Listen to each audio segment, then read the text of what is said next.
I got to ask you about the report from the Observer that says apparently the reaction Jarrett got with the boring and Triple H chants at the taping last week, which seemed to unnerve him, was the wake up call to everyone of what has been obvious for some time.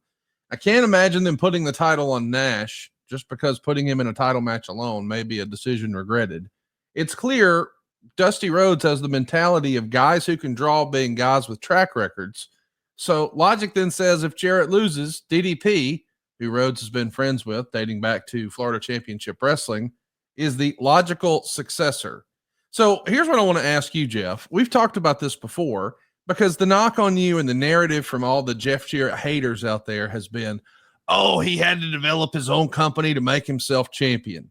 That's just silly. It doesn't make any sense. All you have to do is take a look back at the AWA and ask yourself, why did Vern Gagne make Larry Zbyszko the champion?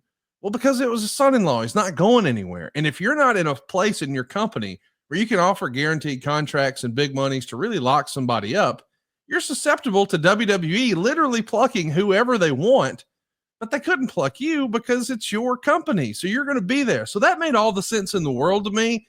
Of course, some of our listener base, they don't want to hear that. It's got to be something else. You just really wanted to be champion, whatever.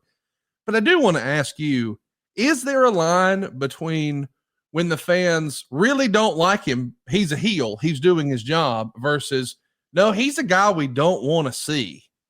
And I know that me and you have always come to the conclusion on this program, hey, if they're booing and he's a heel, that's kind of the idea.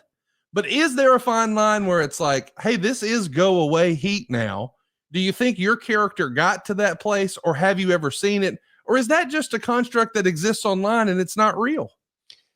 It puzzled me, and I kind of chuckled, and I don't want to get too far ahead in the notes here, but out of the same paragraph, or essentially the same breath, Meltzer was saying the go away heat, but man, their buys are better for the second pay-per-view than the first show, and the third one is tracking to be good. And now Orlando, they're turning fans away, and you're going to hear in the notes, it's gotten to the point that people are really upset that they didn't get to see it. And Jarrett Nash, they had to fight outside just to give the people who've been standing out there 3 and 4 hours to get in.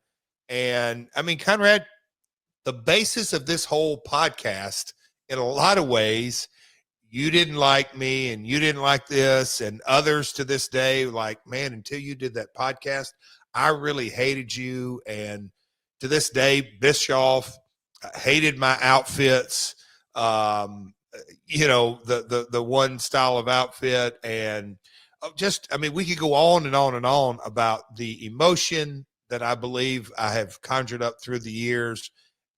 And when you really look at the history of the NWA championship here, Conrad, you know, me and AJ Styles traded the belts. Me and Ron the Truth Killing traded the belts. Who else can you want to put in there? Rhino, Christian, Raven. There's several in there. And then when we signed Kurt, I stepped away, and those are not hypotheticals. That's the history. That's the facts of it. In this era, Conrad, and Dusty coming in, and I'll call it the backstage politics and the dynamics and everything that went with it. The people in the Impact Zone were, and I say this with a complete respect, they were diehard fans that would sit out in the sun and wait to get in, but they were the truly beginning of the smart mark, if that makes sense. Yeah.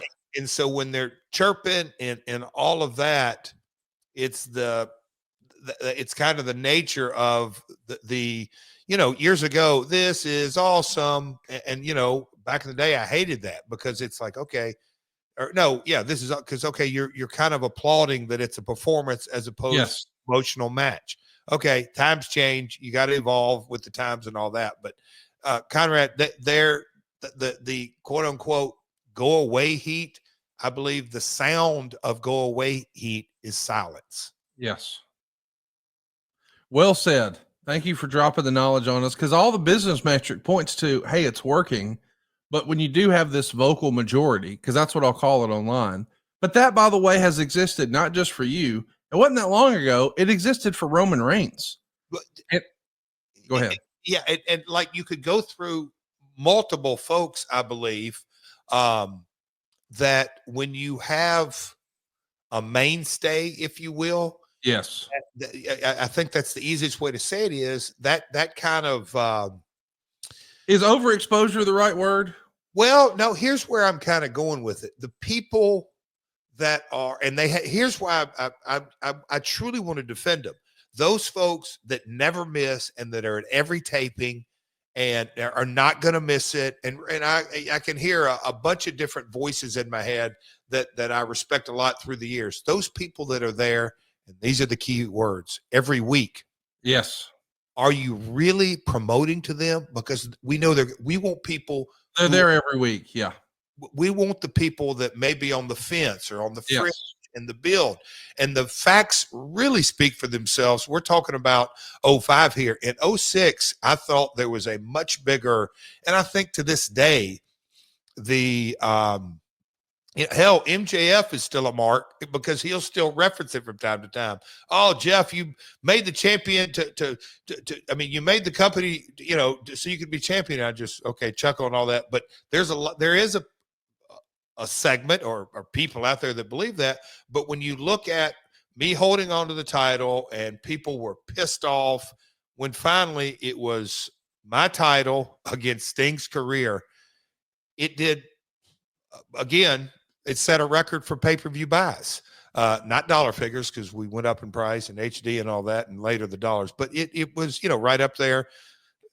That's why it's a chuckle, but the barometer is the best you can get is your number and your metrics. Because if you go on all that crowd reaction, they were saying go away heat. Well, at least they're talking. If going back to silence is truly the response to go away heat. The Observer is saying Sting has been negative when it comes to returning. I believe they tried to get him for the first 2 Sunday pay-per-view shows. The feeling is, and Sting has pretty much said this, he did some shows early on because he felt he owed it to Jarrett for booking him and Jim Hellwig to start their careers when no other promotion would even return their inquiries. He's done enough matches for Jarrett that he considers in his own mind that he's paid back that debt. What ultimately got Sting to change his mind? Some of that sweet TNA money from Spike, or what is it? You know what? When I read this, I had to, how do I say this? Maybe not channel my inner Eric Bischoff, shout out Easy E, because there's no doubt in my mind that Dave just wanted to write sensational stuff because, and look, when we got Sting back, the first go around when he came back, Spike didn't contribute $1. It was all dollars and cents. And you got to remember, we're paying to be on Spike right now. It just wasn't in the business plan. It had nothing to do with, I've already paid the debt back to Jarrett or whatever it may be. It was all about dollars and cents, period.